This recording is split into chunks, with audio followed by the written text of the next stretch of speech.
I've never been all that too sure that this is what this is. Does that make sense? Meaning, you're all European. You're existentialists. You have somewhere in you that understands that this is molecules, and if broken down to a molecular structure, I might just be doing this. But I want to get this right so that if I want to put something else in there, it'll look like something. But in a motion capture context, this is the same as this. I do understand what you're saying. And is that, I know that's abstract. Yeah.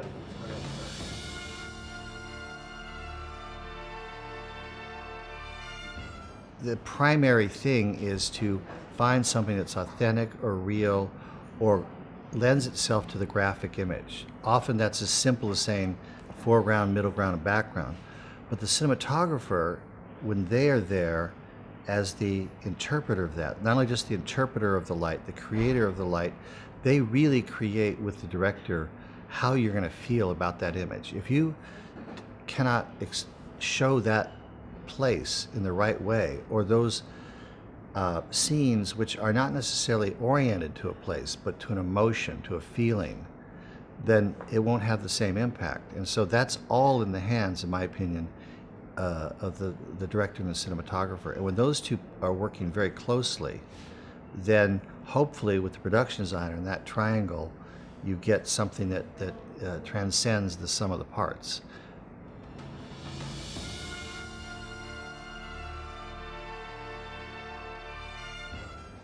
No, I think going into every movie, it's really important, at least for me, but I think for most people that actually do the work, is to take it down to what I would call a blank canvas, where there really is nothing.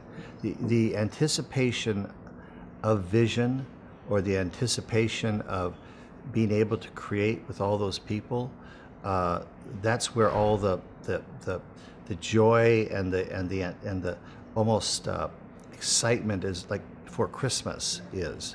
And if you go into it with a finite idea of what it's supposed to do, I think that set of expectations ruins the process. I'm not saying it's not there, but what I have been able to do, because I worked so long with Steven Spielberg and Robert Zemeckis, I could go along for the ride, because they are the primary vanguard force that's carving the way into the story, into the culture, and into some form of relationship with an audience, where I, in my role, have much more been to find something in some way to always inspire them to make it that much more, to enhance that resonant way that the place or the feeling or the connections come together, and in a collaboration with cinematographers and anybody else that I'm able to work with. So I think to think like that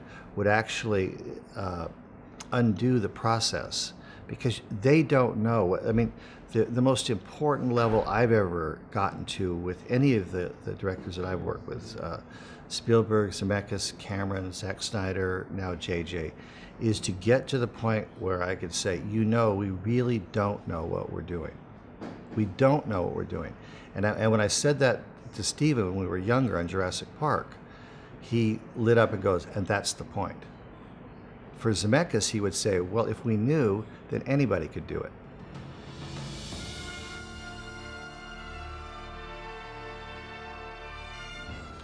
Well, I, in my generation, have started with all film. There was nothing but film. In fact, the idea that what we are doing in cinema is somehow filmmaking, that comes from the word film. So that's all there was when I started. So that was never a question.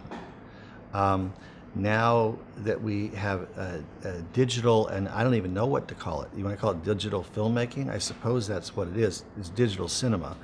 I have seen it as something that's a huge wave that came to me, and my reaction to it, I could get into a debate, but to me, it means nothing to me. My reaction is in the movies that I've created the movies that, and I don't mean me alone, I mean the movies that I've been involved with, it's right there to be seen in AI, the artificial intelligence. Artificial intelligence starts off as a domestic drama for a third of a movie. It's a Stanley Kubrick movie based in the future, and he was conceiving that movie in the future before future equaled digital, right? That's only our version right now of the future. So conceptually, when you move forward into the future, digital is just the iteration that we are using right now to create imagery.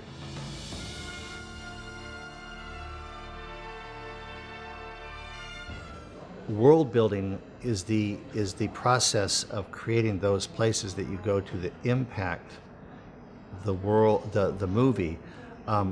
Think about it like this: if you have characters and narrative, and that's why you're going to go see the movie. If you want to see a movie, you're going to ask who's in it, what's it about. But when you go to the movie, you want to believe that the world was already there. It just happened to be the perfect world to tell that story with those characters. So you have to almost think about it as the blank piece of paper that's underneath all that was written. But you have to come back in and fill that in. Now, just saying that about world building, it sounds esoteric, but it's the concept that it matters more than just that's a nice piece of architecture there, or it makes for a good graphic image one frame at a time or one shot at a time. It's more that there's a world that actually has a culture to it or has a spirit of place. So when I think about the movies, I try to find out what resonates in me, as I said, from a very basic level, and then start to build up from there with the director and the cinematographer and the storytellers and the writers, so that we are all in sync as to why something looks the way it is. It happens to be the right place to tell that story.